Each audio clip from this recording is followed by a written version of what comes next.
Samtidig med, at du fik adgang til Sequax, fik du også en blog, som du kan finde på adressen www.sequax.dk/blog/ og så skriver du din avatars fornavn. Du kan bruge bloggen til mange ting. Den er din. Men den er oprettet, fordi du skal aflevere mange af de ting, du laver, når du klarer udfordringer i Sequax, ved at lægge resultatet ud på din blog. Når du møder en skærm, som ser ud som den, du ser her, hvor du står, med en startpil i det ene hjørne og et afslutningskryds i det andet, betyder det, at skærmen kan vise dig din egen blog, når du trykker på startpilen. Du kan bruge dit kamera til at centrere og zoome ind på skærmen, så du får et tydeligt og stort billede. Så er det ligesom at være på nettet. For at lave et nyt indlæg, skal du først logge ind ved at klikke på Login nede i bunden af sidemenuen.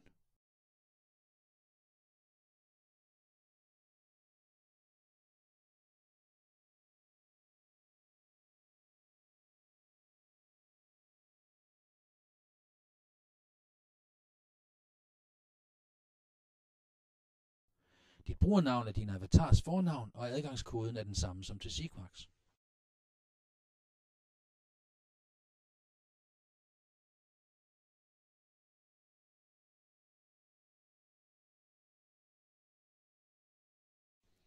Når du er logget ind, klikker du på New oppe i den mørke bjælke i toppen og vælger Post for at lave en ny post. Og så er det bare at skrive løs. Først en overskrift, og så ned i det næste felt, der kommer alt det, du kan skrive.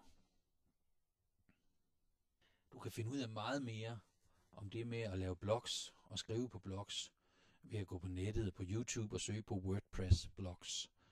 Så kan du lære meget om at uploade billeder og alt, hvad der man ellers kan med sådan en blog. Når du er færdig med at skrive, så trykker du på Publish. Den er over i højre side af skærmen. Og så har du lavet et indlæg. Du kan se dit indlæg ved at se oppe på navnet i der lige ved siden af New, står der din blognavn, og det kan du så klikke på, og så kommer det ind på bloggen. Du kan også bare lukke ned på det røde kryds, og så lukke op igen med startknappen. Så kommer du til at se bloggen, som den ser ud for alle andre. Når du er færdig med at bruge din blog på sådan en skærm herinde i Sequax, så husk at lukke ned, fordi ellers vil den næste, der kommer, starte med at se din blog som værende logget ind. Det vil sige, at vedkommende kan skrive blogs, som ser ud som om det er dig, der skriver dem. Og det er måske ikke så rart.